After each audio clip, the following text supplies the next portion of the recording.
کیا نئی بات کی ہے انہوں نے وہ مجھے تو سمجھ میں نہیں آئی ہے ابھی تک، نہ ہی میرا خیال ہے مجھے سمجھ آئے گی. ہاں آپ نے نقلیں اتاری ہیں، آپ اس کی ایکٹنگ میں، اب کوئی ایکٹنگ کا ایوارڈ ہے تو وہ ضرور ملنا چاہیے ان کو، کیونکہ آپ نقلیں بہت کمال کی اتارتے ہیں. یا پھر آپ نے فوج کو دھمکیاں دی ہیں، پھر آج کبھی نیوٹرل کا نام لے کے، کبھی وہ جو لائے ہیں ان کا نام لے کے. یہ اب آپ کی عادت بنتی جا رہی ہے. کس حد تک یہ برداشت ہوگی وہ میں اس کے بارے میں کچھ کہنا نہیں چاہتا ابھی. باقی یہ کہ آپ جن کی کانپیں ٹانگتے ہیں، آپ اپنا حال دیکھیں کہ آپ کو معیشت تک تو کہنا نہیں آتا. آپ نے پتہ نہیں کہاں سے یہ لفظ ایجاد کیا ہے، معاشت. خاتم النبیین کی بات ہوتی ہے تو آپ سے لفظ ادا نہیں ہوتا، اور حدیبیہ کو آپ حدیبہ. آپ بھی تو عجیب و غریب چیز ہے نا. آپ اپنے پہلے لفظوں کے اوپر اور اردو کے اوپر غور کر لیں تاکہ دوسروں کے اوپر طنز کرنے سے پہلے. ایک تو یہ ہے. دوسری بات یہ ہے کہ آج کے جلسے میں انہوں نے ابھی تک تو جو کچھ کہا ہے وہ بالکل وہی ہے جو ہم پچھلے 4-5 مہینے سے، جب سے وہ اقتدار سے نکلے ہیں، ان کے جلسوں میں سنتے آ رہے ہیں. اور یا 4 سال جو ہم نے ان کے جلسوں میں سنا ہے، وہی اسکرپٹ ہے، وہی ٹون اور ٹینر ہے، وہی لفاظی ہے اور وہی کانٹینٹ ہے. وقائے صاحب آج تو بڑی امید تھی کہ لائحہ عمل کا اعلان ہو جائے گا، ابھی بھی انہوں نے صرف یہی کہا ہے کہ تیار رہیں بس. نہیں وہ دیکھیں، وہ 2-4-5 باتیں جو ہیں اس حوالے سے کرنا بہت ضروری ہے. انہوں نے کہا کہ دیکھو جی ہمارے دور میں وہ اپنے بلاول بھٹو صاحب ایک جلوس لے کے آئے تھے، ہم نے کچھ نہیں کہا. ہم نے مولانا فضل الرحمان کے جلوس کو کچھ نہیں کہا. بھائی یہ آپ کے جلسے بھی تو اتنے بڑے بڑے ہو رہے ہیں، کسی نے کچھ کہا ہے آپ کو؟ ورنہ ایک ڈی سی کی اجازت اگر آپ کو نہ ملے تو آپ جلسہ نہیں کر سکتے. تو آپ کو بھی تو کھلی چھٹی ملی ہوئی ہے نا. آپ کو تو کھلی چھٹی 25 مئی کو بھی مل گئی تھی، وہ جس کی بھی وساطت سے ملی تھی وہ ایک الگ بات ہے. آج کے جلسے کے حوالے سے اور بہت ساری دلچسپ باتیں ہیں میرے خیال سے ہمیں شیئر کرنی چاہیے. پہلی بات تو یہ ہے کہ ہم نے اب سنا تھا ڈاکو رانی ایک فلم آئی تھی، ڈاکو راج یہ بھی ہم نے سنا ایک فلم آئی تھی. لیکن یہ ڈاکو پارٹی جو ہے نا، یہ نیا فنومنا ایک ہمارے سامنے آ رہا ہے. اس لیے کہ کچے کے جتنے بھی ڈاکو ہیں انہوں نے نہ صرف یہ کہ حمایت کا اعلان کیا ہے اس جلسے کی کامیابی میں، انہوں نے کہا ہم اپنا رول بھی ادا کریں گے. تو بخاری صاحب مجھے تو لگتا ہے شاید وہ شریک بھی ہوں جلسے میں. وہ شریک نہیں، انہوں نے کہا کہ ہم شریک ہوں گے. اور جو وہاں کے ایم پی ہیں پیپلز پارٹی کے، وہ چیخ کے پچھلے 2 دن سے کہہ رہے ہیں کہ ڈاکو ہمیں دھمکا رہے ہیں 2 چیزوں کے لیے. ایک تو یہ کہ آپ جلسے میں بڑی تعداد میں شرکت کریں اور خود جا کے پی ٹی آئی میں شامل ہو جائیں. اچھا یہ بھی ہم نے کبھی نہیں سنا. اب یہ ڈاکو پارٹی جو ہے، یہ اللہ کرے ایسا نہ ہو، میں یہ نہیں کہہ رہا کہ وہ ضرور آ جائیں، لیکن انہوں نے جس قسم کا اظہار کیا ہے، جس قسم کا دھونس کا مظاہرہ انہوں نے کیا ہے، تو میں اس بات پہ بھی بہت زیادہ حیران اور بہت زیادہ پریشان بھی ہوئے ایک حوالے سے. دوسری بات یہ ہے کہ اس جلسے کے لیے آپ نے وہاں جو اہتمام کیے، اس میں ایک تو یہ کہ آپ نے درجنوں درخت کاٹ دیے. یہ آپ جو بلین ٹری فیم کے لوگ ہیں، جو انوائرمنٹ کے اتنے بڑے مامے بنتے ہیں، آپ نے وہ آلموسٹ گراؤنڈ جو ہے اس کو ننگا کر دیا ہے درختوں سے. اور دوسری بات یہ کہ وہاں کی دیوار بھی گرا دی. اور یہ کوئی نئی بات نہیں ہے.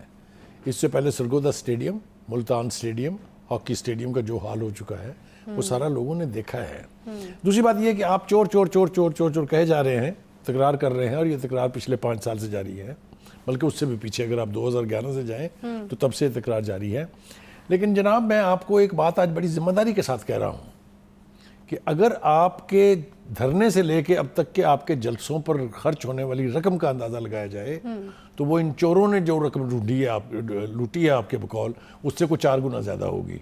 تو آپ یہ فرما دیجئے مجھے کہ یہ آپ کے پاس پیسہ کہاں سے آ رہا ہے؟ آپ کے پاس تو کوئی سورس ہی نہیں ہے. پارٹی کی فنڈنگ رکی ہوئی ہے. جو فنڈنگ تھی اس کے بارے میں کیس میں آپ کا جو حال ہے وہ آپ کے سامنے ہے.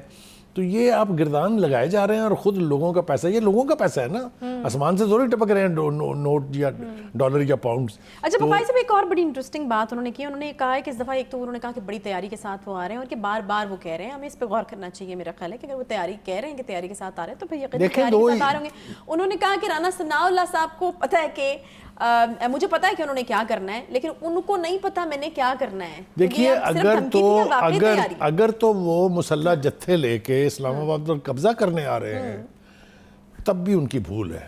انہیں اسٹیٹ کرٹ کا پتہ نہیں ہے. 4 سال حکومت میں رہے ہیں لیکن مت ماری ہوئی ہے ان کی. وہاں جب رینجرز اور ایف سی کھڑی ہوگی وہ ان کے مسلح جتھوں کو آ کے اسلام آباد پہ قبضہ کرنے نہیں دیں گے. اس غلط فہمی سے نکل آئے خان صاحب. یہ نہیں ہوتا کبھی بھی. یہ کیپٹل پہ قبضے دشمن ملک کیا کرتے ہیں حملوں کی صورت میں. یہ کسی پارٹی کو نہ اختیار ہے، نہ حق ہے، اور نہ ہی کبھی ایسا کرنا چاہیے. آپ احتجاج کریں، آپ جمہوریت میں آپ کا حق ہے، لیکن کیپٹل پر قبضہ کرنا آپ کا حق کسی جمہوریت میں نہیں لکھا ہوا ہے، ایک بات۔ دوسری بات یہ کہ آپ نے آج پھر وہ راگ لاپا ہے غیر ملکی سازش کا، یہ آپ کا بیانیہ دفن ہو چکا، اس کی تدفین ہو گئی ہوئی ہے، اس میں اب کوئی جان نہیں ہے۔ یہ آپ نے جو مشروط کیا نا کہ میں اسمبلیوں میں جو عدالت میں کہا گیا واپس جاؤں گا، اگر آپ اس کی تحقیقات کریں، کیا تحقیقات کریں بھائی؟ اس میں کیا رہ گیا تحقیقات کرنے والا؟ اس میں ملٹری انٹیلیجنس نے، اس میں ISI نے، سب نے تحقیق کر لی اور یہ رپورٹ کر دیا کہ اس کے اندر کچھ نہیں ہے، یہ بکواس ہے سب کچھ۔ آپ بھی خان صاحب مان جائیں کہ یہ بے معنی بات ہے، اس کے اندر کسی کو ضرورت نہیں تھی غیر ملکی طاقت کو، اور خاص طور سے جس طرف آپ کا اشارہ ہے، ان کے پاس اتنا وقت نہیں تھا کہ آپ جیسے کی حکومت لے کے کیا کریں گے وہ؟ مجھے بتائیں نا، آپ ان کی حکومت لے کے کیا امریکہ کو فائدہ مل گیا جی فوری طور پہ؟ تو یہ جو ہے نا، یہ اب یہ ترانہ بک چکا آپ کا، یہ سن سن کے تنگ آ گئے ہیں لوگ، اب بس کریں آپ۔ عدالتوں کو بھی آپ نے کہا ہے کہ اب وہ آزادی کی طرف جا رہی ہیں، یعنی جتنے ریلیف ان کو اب تک عدالتوں کی طرف سے ملے ہیں وہ ساری غلام عدالتیں تھیں بقول ان کے، اب وہ آزادی کی طرف چل پڑی ہیں، ابھی چلی نہیں ہیں، کیونکہ اگلے جو کیسز ان کے ہیں ان میں سے ان کو آپ ریلیف دے دیں، چھوڑ دیں ان کو، تو پھر عدالتیں آزاد ہیں۔ جس طرح پہلے وہ کہتے تھے کہ فوج کو نیوٹرل ہونا چاہیے، اب کہتے ہیں نیوٹرل تو کوئی چیز ہوتی نہیں ہے۔ آج بھی وہ پھر ایک آیت بے معنی قسم کا ترجمہ کر کے وہ ثابت کرنے کی کوشش کر رہے تھے۔ دیکھیے گزارش یہ ہے، آپ عقل کے ناخن لیں، ہوش کے ناخن لیں، آپ کے سارے بیانیے مرحوم و مغفور ہو چکے ہوئے ہیں، آپ کی پارٹی میں اب جو کچھ ہو رہا ہے اس کی طرف توجہ دیں۔ آپ کے جو سٹالورٹس ہیں وہ کیا کر رہے ہیں؟ حامد خان صاحب جو ہیں وہ آپ کے اب پھر سے ایک دفعہ لوائلسٹ بنے ہیں، لیکن جو کچھ انہوں نے کہا ہے مجھے اس کے اوپر بہت اعتراضات ہیں۔ انہوں نے کہا کہ جہانگیر ترین اور علیم خان ان کی پارٹی کو برباد کرنے کے لیے آئے تھے، بالکل بے معنی بات ہے، بے وزنی بات ہے، بغیر سوچے سمجھے بولے ہیں حامد خان صاحب۔ یہ دو شخص نہیں ہوتے تو PTI بنتی نہیں، اس لیے کہ یہ ان کی ATM مشینز تھی جنہوں نے پارٹی کو بنایا تھا۔ یہ جہانگیر ترین کا جہاز تھا جو MP لے کے اس پارٹی میں شمولیت کرائی تھی انہوں نے۔ یہ وہ تھے جو جنوبی پنجاب کے صوبے والے کو لے کے آ کے PTI میں شرکت کرائی تھی۔ شرم آنی چاہیے میرے خیال سے ایسی بات کرتے ہوئے۔ یہ بالکل خان صاحب سے متاثر ہو گئے ہیں۔ حامد خان صاحب بہت قابل عزت آدمی ہے، میرے دل میں ان کے لیے بہت عزت ہے، لیکن وہ جو کچھ یہ کہہ رہے ہیں اس کے بعد پھر ذرا خان صاحب سے پوچھیں تو صحیح، تو پارٹی میں باقی کون ہے؟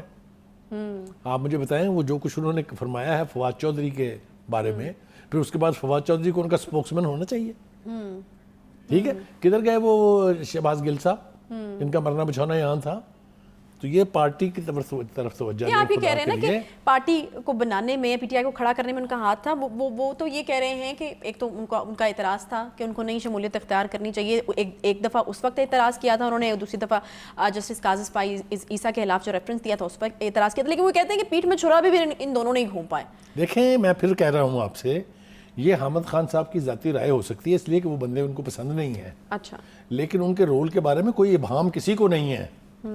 ہاں نہیں، وہ کہنا کیا چاہ رہے ہیں کہ یہ جو خان صاحب کی گورنمنٹ گئی ہے اس میں کوئی رول ہے ان کا؟ خان صاحب کہہ رہے ہیں امریکی سازش ہے، حامد خان صاحب کہہ رہے ہیں کہ انہوں نے چھرا گھوم پائے۔ وہ یہ ثابت کرنا چاہ رہے ہیں کہ ان کی پارٹی کی تباہی کا باعث یہ دو لوگ ہیں، یا ایک تیسرے کی طرف بھی اشارہ کیا انہوں نے نا، جو کچھ چودھری فواد کے بارے میں انہوں نے کہہ دیا ہے۔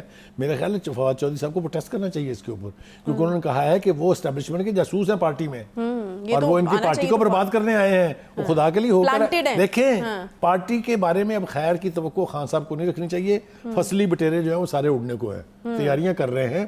حال یہ ہے کہ آپ نے کل کال دی تھی احتجاج کی، اور اپنی پارٹی کے لوگوں سے کہا تھا کہ وہ باہر نکلیں۔ کل لاہور میں 8 ارکان اسمبلی میں سے صرف 3 باہر آئے تھے، ویئر ور دی ادر 5۔ تو خان صاحب پارٹی کی طرف توجہ دے لیں، دوسروں کو چھوڑ دیں۔ اب وہ اب عدالتوں میں اپنے اپنے کیس بھگتیں گے، اپنے اپنے منطقی انجام تک پہنچیں گے۔ آپ اپنی پارٹی کی طرف توجہ دیں، یہ جو کچھ آپ کر رہے ہیں اس سے آپ کی پارٹی انٹیکٹ رہنے والی نہیں ہے۔ ابھی یہ پنجاب کی بات ہم کریں گے اگلے سیگمنٹ میں، بتائیں گے کہ پنجاب میں بھی کیا ہو رہا ہے۔ تو ایک بات تو یہ ہے، last but not the least, وہ آپ نے کسانوں کے بہت بڑے ٹھیکیدار آپ بنے ہیں کہ کسان ہمارے دور میں جتنی مار کسانوں کو احتجاج میں 4 سال میں PTI کے پڑی ہے، اس کا کوئی ریکارڈ کسی اور حکومت کا ریکارڈ مجھے دکھا دے۔ لوگوں نے تو ٹیئر گیسنگ کی، لاٹھی چارج کی، آپ نے تو فائرنگ تک کی جب لوگ اسلام آباد میں احتجاج کرنے آئے تھے، اور ایک دفعہ نہیں، درجنوں مرتبہ آپ نے ہر دفعہ کسانوں کی ایسی تیسی کی، اور جو پالیسیاں آپ کی کسانوں کے بارے میں تھی، کتنا ان کو فائدہ ہوا ہے وہ سب کچھ یہ تاریخ کا حصہ ہیں یہ باتیں، یہ کوئی بھولتا نہیں ہے. تو اس لیے یہ جو آپ نے اپنے رانا ثناء اللہ کو جو آپ نے کہا ہے کہ تمہیں نہیں پتا میں کیا کرنے آ رہا ہوں، وہ سب پتہ ہے ان کو. اچھا